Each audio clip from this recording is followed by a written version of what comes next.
Popular Culture Research Team. How can I help you? Back joining us in the studio for Popular Culture Research Team is Eugene's Eugene. Eugene, hello to you. Hi guys, happy Friday. I'm having another age gap shock here. No, it's not. Generational shock. I just didn't see that.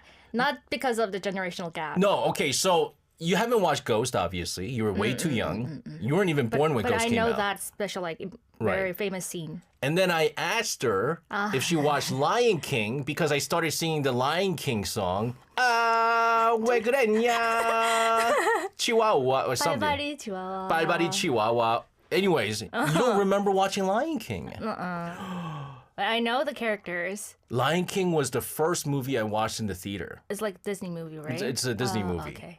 Very first movie when I was in third grade? Oh. Elementary, third grade, I think. Okay, it's a long, long time. Oh my goodness. Oh my goodness. So young, so young. What are we going to talk about? Oh, okay. We're going to talk about the dream life of Mr. Kim. Of Mr. Kim, right? I've really been enjoying it, and I've been rewatching it. Again? For the show. And yeah. I never do this. I never do this, right? I never do this. But even the second time is so good. So we're on the second episode of this, right? Let's talk about this again. Okay. So, and for those who haven't seen this drama, you can find it on Netflix, and it has 12 episodes. And last week, we talked about competitive Korean societies and coffee break at work, and apartment hierarchy at Seoul, things like that. And today, I brought a few interesting moments of Korean culture from the drama. Let's start with the huge changes Korea went through in the early 2000s. Yep. So episode 3 opens with a flashback to the early 2000s, and it shows the moment where Mr. Kim meets his wife on a blind date. And at that time, he was just a fresh rookie at ACT, telecommunication company, and his wife was working at a credit card company. That's right. You know that, right? It's so funny where they meet. It's a blind date. Blind date? But it was like a... What was that? It was like it was a fake loteria. Oh, right, But right. I forgot what they call it. They called it something, Pogoria or something like that? Pogoria? Yeah, I think it was right. Pogoria. They changed the logo, right? Yeah, and so it was supposed to be loteria. So they didn't go to no McDonald's. Fancy restaurant. They didn't go to no fancy restaurant. Loteria? And then seeing Myung-se-bin, right, who is the wife, the actress, she's so beautiful. Oh, right. She's so with beautiful. Long hair. Even with the long whole brown 2000s Y2K outfit, she looks so beautiful there. But credit card company. Yeah. It does. Now, if you know what happened in the 2000s, you would know that Korea goes through a massive credit card debt crisis in the early 2000s, right? Right, and it was really serious. And right after the 1997 financial crisis, the government aggressively encouraged people to use credit cards to boost domestic spending. Right. And credit cards were incredibly easy to get. You could literally make a credit card right on the street, not even a bank. And here's the shocking part. At one point, the average working adult in Korea had 4.6 credit cards. Jeez. And back then, even college students who had no income carried at least one credit card. Eugene, when was the first time you got your credit card? 26 or 7 years old. 26? When I started working. And how many credit cards do you have right Only now? one. One, right? So that's the norm. Right. But back then... 4.6, 5? 5, because I remember when I was in college, I made my first credit card. I had 2 credit cards. Oh. It was normal to have 2 or 3. Okay, 2 or 3. So I had 2, and it's never good to have more than 2. It's never good dangerous. It's very dangerous. It's very dangerous. But again, people were spending. They would say, spend. Don't even worry about debt. And I mean, this sounds very risky, right? Exactly, and that's where things went wrong. So people started juggling cards to pay off other cards, and nearly 4 million people became credit delinquents. And basically 1 or 2 out of every 10 adults were blacklisted from financial transactions, and some credit card companies were pushed to the brink of bankruptcy, and it really shook the entire economy back then. So you know what the crazy thing is? My mother-in-law, I don't know if she's... Omani, are you tuning in right now? She's usually listening quietly. Okay. So she told me back in 2000, around this time, she was one of the most successful credit card company worker. Oh, really? Because she signed up so many people. and you get cards. commission. Oh, yeah, right. Right? And so she said she did so well that she even had her personal driver. Personal driver? She had a personal driver. During the time? Yeah, that's crazy, right? My wife was telling me when insane. she was growing up, because she's from Daegu, she had a golden retriever Okay. at home, Christmas tree, all that stuff. Like they lived a fancy life. Wow. And then the collapse She came. was like, oh.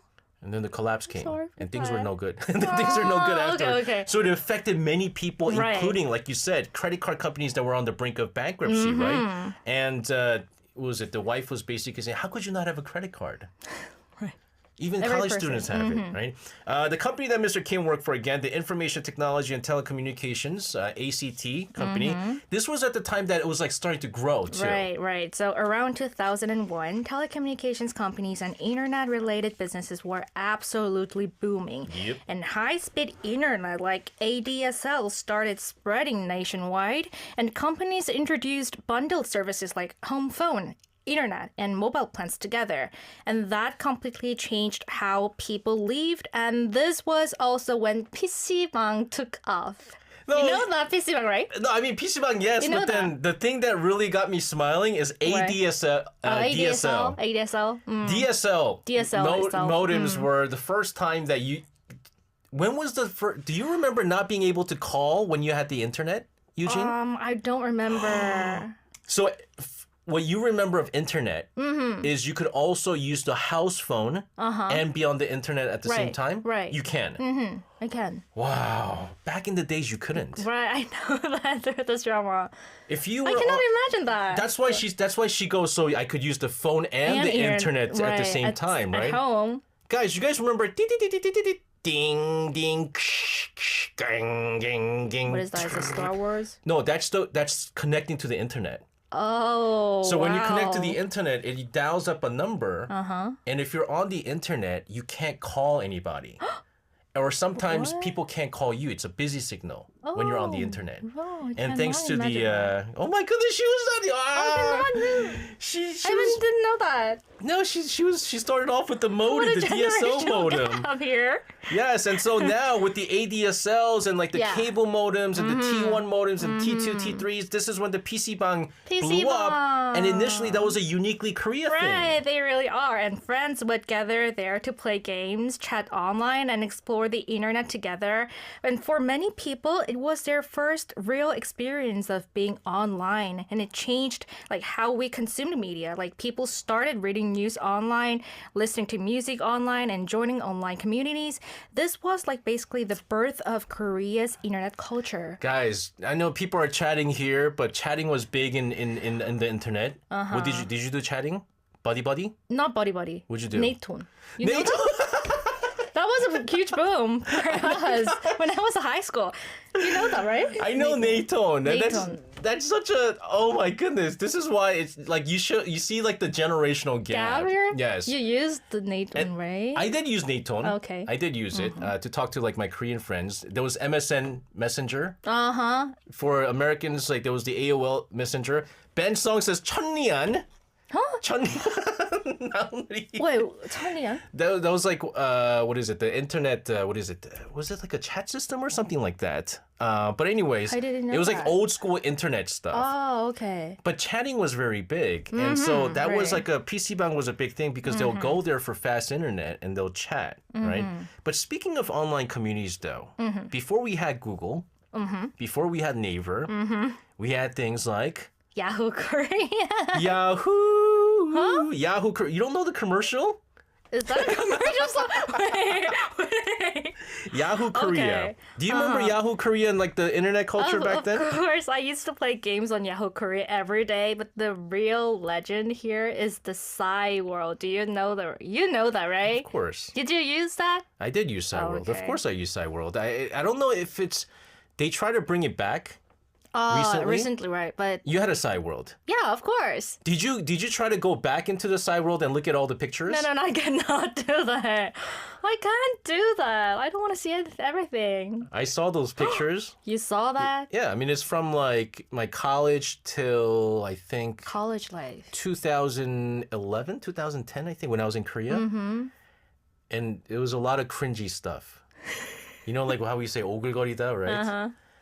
There was a lot of cringy stuff here, but this was big. I mean, internet. Yeah, right. This internet boom in Korea. I mean, now we don't even think of it as internet. It's just daily life. But back then, there was so many things happening within the internet, right? And also for those who don't know about the Psy world, it was like the grandfather of social media these days. Like think of it like Instagram or Facebook, but way cuter because you had your own mini homepage or mini homepage. You could upload photos, of course, write in a like guest book and request to be 일촌, which directly means direct relative and basically means linked friends with people. But the most critical feature was background music or BGM. You had to buy music with the Psy world's virtual currency called 도토리, which literally translates to acorns. And people spend real money buying these digital acorns just to decorate their page and set the perfect mood music. And my mini homepage BGM was always Kissing You by Girls' Generation. Why are you laughing? What was your BGM? My BGM always changed. I had a lot of acorns. You know, you had a lot of acorns. I had a lot of acorns because I was old by then. Okay. And you get 문상품권. You get these coupons you buy, and then you could use that to buy acorns. True. And I think 10 acorns was 1,001, I think, maybe something like that. I don't remember. It always changed. I had a lot of songs. Oh. You know. What was your favorite one? My favorite? Probably 응급실 by Ah, Easy. That was like that was a very popular one. But I also did like if I broke up with my girlfriend, right. I would put like 이루 까만 안경. You know? or like breakup songs. Right. People show their emotions through like BGM. And just to show that I'm okay now, I'm over you, I play like club music. Shake that, shake that, you know, like songs like that. I got it. Or like Justin So Timberlake. I think like looking back, the internet back then was definitely slower than it is now, but somehow it feels like people put more emotions like you. There was in emotion. World. There was emotion in True. internet. Now there's no emotion in the On internet. Instagram or YouTube. There's no emotions. What do you call it? We don't have that 감성 anymore. 싸이월드 감성. You don't have that anymore. Miss that. We do miss it. We're gonna continue to talk about all the hidden elements within this drama, but we're gonna play the song that was Eugene's favorite background song on her Psy world. This is 소녀시대 of Girls' Generation with Kissing You. Eugene, you know what I love about talking about this drama today? Is everyone feels nostalgic. Oh, that's the point. That's Nick the Archer, point of drama. MIRC, I remember this. MIRC. MIRC. I didn't use MIRC. My dad used MIRC. It was like chatting thing. MySpace. Korea never used MySpace. I never used MySpace. Mine was Hanglish by Mr. Typhoon. Was that your OST? Oh my goodness. Thinking about like the OSTs, like the songs, right, that you put in. So nostalgic. Nostalgic. We talked about credit cards, and then which eventually led to too many people signing up for credit cards, leading to bankruptcies and things like that. The internet boom. What aspect of the drama are we going to look at next? Okay, this time I want to talk about how problems are handled in Korean workplaces and how that reflects a very specific kind of company culture. And there's an episode in the drama where Mr. Kim's team runs into a serious issue. His team sells an internet service package, of course, to a rural area called Yangpyeong. But the problem is that that area doesn't actually have stable internet coverage yet. So technically, the service isn't fully ready there. But because of the pressure to hit sales targets, the contract still goes through. And of course, things blow up and customers get angry and complaints pile up and the company has to step in and deal with a full contract cancellation. Yeah, I mean, there was like other issues that are happening within the company, and so they have to juggle between two different issues that blow up within their department. But what Mr. Kim does is the big problem. How does he handle this? Well, Mr. Kim sends his team members only to the site, not himself. So from a practical point of view, that makes sense because the team can explain, apologize, and technically handle the issue. But here's the key question. How do the customers react? well, not well. Yep. The moment the team arrives, they are completely ignored and disrespected by the angry customers. And the customers ask, why didn't the person in charge come himself? Yeah, because when they come, it's 3 people, right? And then they Only 3 introduce people. themselves. And so in Korea, when you introduce yourself, you don't just say the name, you title, say of the course. title. Yeah. And so the person in charge in Yangpyeong goes, they hear the title and go, wait a minute, where's the person in charge? Where's the general manager? So it's not enough that 3 people showed up to apologize and try to get their business again. But the fact that the person who leads the team didn't show up was the big thing. Right, that's the point. And this is where a very Korean organizational mindset shows up. So in Korea, solving a problem often isn't about who can fix it, but about who shows up in person. Yeah. If someone senior doesn't come, it can be interpreted as they're not taking us seriously. They don't respect us. They are not saving our face.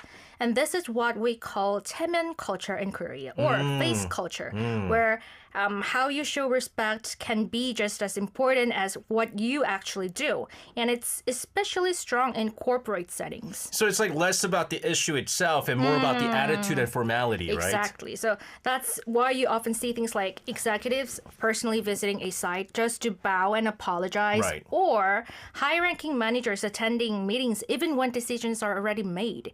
So sometimes giving the impression of proper respect becomes more important than actually fixing the problem. And this might feel really unfamiliar, but in Korea, there are still many moments where who is speaking matters more than what is being said. You know how, like, in other countries, like especially in the U.S., if there's like a problem at, let's say, like a I restaurant. wanted to ask that question. Yeah, they say, I want to speak to the manager. Oh. Right? They say that. But here in Korea, we don't say, I want to speak to the manager. We say, 사장님 어디 있어? 사장님, right. Where's the boss? Boss. We're the boss. Right.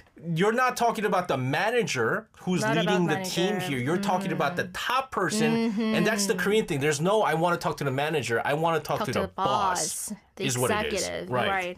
And so, I mean, this is what you're looking at right now. Right, exactly. So even after the problem is technically resolved, for example, like after a refund is given or an apology is made, people still ask for someone higher up, as we mentioned before. Like, and it's not always about getting more compensation. It's more about this, like, does the company really take this seriously? And they want to confirm that through the person, not just the solution. So because in Korean society, there is still a strong belief that social status equals responsibility. So an apology only feels real if it comes from the top.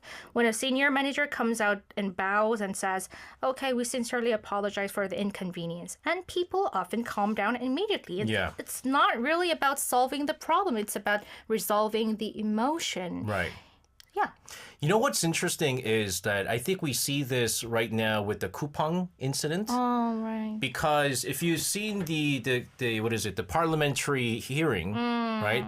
I think who's that the foreigner that came out, the foreign CEO. I think he's very confused. Right? I think he's kind of going like, why am I here? Because he doesn't know that it's a Korean thing. If there is a big issue where apologies need to be met, that it's the higher up, the boss that needs to come out and apologize, especially with like such a big incident. But he's kind of like, I think he's kind of like, why am I here? Why isn't my managers or why are the people under us not coming here? Right. And you also see that because Kupang, a lot of them are like, you know, gyopos, they're like Korean Americans or something. That's true. They're Kim Bum-suk, right? He's not coming to the hearing. He's like, you go. You go. I'm not going to go. Why am I still here? That's such an Weird. American thing when you're making all the money here in Korea. When you're making all the... But here in Korea, you have to be the boss has to come out and apologize. And it shows some respect. Right? That's a very Korean thing. Is that a Korean... Guys, I'm very curious about this. right? If you mess up, Eugene... I have to apologize, not my boss. Maybe. Do I? I think that way. What? No, our producer has to write a report. If you mess up... I want If you mess up, our producer has to do the thing. It's not he has you. responsibility, not He me. has the responsibility because I'll he's do the my boss, best. right? And then he also has a boss, right? And then so he has to talk to. it's a hierarchical thing, but I think depending on the level of severity, Right. it should be the person at the top. Right. Right. I don't have to be in the top, on the top, maybe.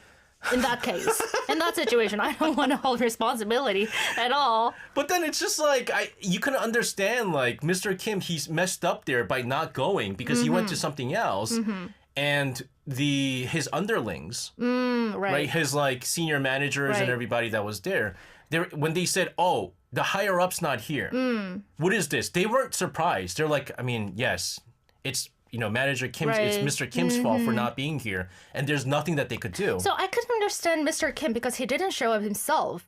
Because who was like a boss for his team, but he had to show up, and he didn't. Because he had the other issue with the YouTube influencer. But he had to. He had to, but he thought that he was going to be able to solve the YouTube incident, Right. and then that was going to make him be big. Big impression. Right, a big impression. It was a bigger impression because it was a bigger deal. He had a rival, right? And the Yangpyeong place was a small company. So he's kind of going, we're a big company and that's a small company. It's not going to make a difference. But it looks bad for the company. Right. And even his people in his department were not surprised when they said, we want to cancel the contract. Right. Because you have to, as the boss, department head, you have to be the one apologizing here in Korea. And that's because Yangpyeong people were very angry about that. Yeah, exactly. We're going to continue to talk about all these hidden elements, cultural elements within this beautiful, beautiful drama. But first, this is Kwon-jina with Boyhood, 나의 소년. We're back in the studio talking about this wonderful drama, The Dream of Mr. Kim. We talked about the internet. We talked about the credit card crisis here in Korea that comes from it, because they don't really delve into the credit card crisis. Just the whole idea that how could you not have a credit card? Everyone has a credit card, but if you're Korean and you knew what happened in the 2000s, you go, oh my goodness, this is a start of some terrible things to happen. And we talked about again when it comes to corporate apologies. This drama is filled with everyday Korean culture. True. Is there any specific cultural aspect that we need to look into? So this might actually be one of the most shocking scenes for international viewers. So there's a flashback again where Mr. Kim is still a rookie at the company and he goes on a business trip with his boss, Mr. Baek. And Mr. Beck was only like a Manager? He wasn't even a manager. He was a assistant manager. Assistant manager. Teddy. He was a Teddy back right. then, yeah. And they stay in the same hotel room. Not hotel. It's not hotel room. It's just a tiny little room. Motel. It's a motel. Motel, so small that he ends up washing his underwear in the sink and hanging it up the room. I mean, back then, this was actually pretty common in Korea. Yeah, so when employees went on business trips, and because they were in the sales team, Right. They had to travel a lot. A lot. And they would stay in the same room. They had to share rooms back in the days. Right, especially in the past. So companies wanted to save money. So two employees or even a boss and subordinate would share one room. Sometimes there was only one bed. So it was like there was zero privacy. So back then, business trips were seen as purely work, and rest time was basically an extension of office hours. And personal space, privacy, like me time, honestly, these are just fantasy. Yeah, that's why, I think in Korea, when you talk about business trip, there's always a negative connotation because you're working 24 hours. 24 like hours, you said. right. He basically washed Mr. Beck's underwear. And then he dries it. It's dried. And then he goes, this one's clean. Wear this. Right? And there's no bed neither. There's no bed. They're all sleeping on the floor. Floor. And, floor. And he gives him a cup of water, right? Because they're hungover. Another thing about Korean business trips, everybody drinks. Oh, terrifying. All the time. They're hungover. And he's giving him water. He's giving him clean underwear. Right. I mean, you're basically working nonstop. I don't want to say this word, but he was like a servant, right? You've been on business trips? Right, but not this business trip. When you're on a business trip, you get your own room. Yeah. And it's like a fancy room. Not a fancy room, but by myself. I can use by myself. Right. I heard that, actually, I didn't go on many when I went on business trips, I always get my own room. Oh. But our producer was telling me that before COVID, it was normal for people to share rooms. Even modern. Yeah. Even COVID. Really? And so I remember when we went on our business trip to London Together? together. It was Okay. me, our producer, and our camera director, Oh. Kang Gamnuni. And then I guess I was like, of course we're gonna use like separate rooms. We're gonna have individual rooms. And he said we're gonna use individual rooms. I was like, of course we're gonna use individual rooms. You think we're gonna share rooms? But he's like, I'm very, very like serious about rooms. I'm serious about having proper sleep, having your own room. But I didn't know it was like a thing until recently. Wow, I didn't know Yeah, so we have it good. that. Right. But back then, it's different. So again, even on business trips in Korea, you're basically in work mode 24/7. 24/7, right? But here's the interesting part. It's not portrayed as only a bad thing. In some cases, being stuck together like that can actually create an unexpected bond. Yes. I mean, like later in the drama, in the present timeline, Mr. Kim goes on another business trip, and this time with Mr. Song, his team member. And there's this scene where the two of them are lying side by side on the same bed, and they talk about like family, about life, and even deeper emotions, something like regrets. And Mr. Kim gives him some sincere advice. Yeah, it's actually funny because Song is the junior, and I think Mr. Kim he had like nostalgia. All right. He remembered like going on these trips with Mr. Mr. Beck, and then he goes, "Hey, since they're in Chuncheon, which is actually not, was it Chuncheon? It's not that far from Seoul. You could go home." And he goes, But they went. "Do you want to just stop by a motel and sleep over?" And then he's like, "Oh, I'm sorry. I think that was a bad idea." And then Song Okay. goes, "Yeah, Why not? great idea because his girlfriend doesn't go home." And for him, it was like escape. It's like a lifeline. And for a lot of married people, married guys, it was like an escape. They like business trips because it's an Guys, escape. don't do that. But you know what the thing is? It's uncomfortable, but it's very intimate. And I feel like this is also a very Korean thing. True, and it's like a bit of both. Like in situations like that, people end up talking about very personal things. For example, like marriage, divorce, kids, even financial issues like debt. Yeah. So at the office, everything is usually very strict and hierarchical. But in this unusual situation, being together on a business trip, that like hierarchy softens just for a moment. Yeah, I mean, I think it's like in Western culture, when even on a business trip, you never talk about personal stuff with your boss. It's only work, Only work. and you're never gonna go, man, should I get married to this person? Oh, I don't know what to do. Yeah, or like, something. you know, I'm having financial issues. I don't know what to do. You never tell that to your boss, but here, Here you have that intimate moment. in Korea, Is that a good especially. thing? I don't think so. Half good, half bad. You've never been in that situation, right? Because you have to you use your own room, right? No. Well, we had to get dinner together. Okay. We say things like that, personal things. Oh, yeah? Like, when can I get married? How many kids do I have to get? Those things. It happens. Yeah. It happens. It's you guys have to explain to me because I started my career here in Korea and I'm only used to this kind of stuff. And sometimes even with our producer, our producer is my boss, or we have our chief producer. Sometimes we'll chit chat, we'll talk about personal stuff. But I can't imagine doing that if I had a boss over in America. Oh. Just be like, give my money, yo. When am I getting paid? Why is my salary late this week or something like that? That's about it. But still, like opening up while lying next to your boss, sleeping in the same bed with your boss, It's awkward. very unusual and definitely not something you see these days now. Totally. So these days, sharing rooms on business trips is almost unheard of. Everyone gets their own room, of course, and it's the standard now. And even beyond that, people today tend to keep much clearer boundaries. You don't really talk about family issues, personal struggles, or life advice with your boss anymore. The mindset now is very much like work is work, personal life is personal. We have Nicola over in Yorkshire who says, I'm the lowest paid in my team, but I have worked there the longest, 17 years. Wow. And my boss has come to me for advice. Oh, Like life advice. life advice to you. Steven over in Florida says it's very separate in America. Again, yeah, in America, like you would not be talking about personal stuff. And if they do start talking about personal stuff, you get very uncomfortable. And I think they just kind of cut it there. Oh. Right? So boundary is very clear. Boundary is very, very clear. My boss is 6 months older than me. There's not really a problem with anything. Ooh. But can you sleep in the same bed with him and talk about life? Probably not. Right? I don't know. I like this. And I really like that motel scene. You like that? Yes. You want to sleep with your boss together? No! I'm not, no! It's like...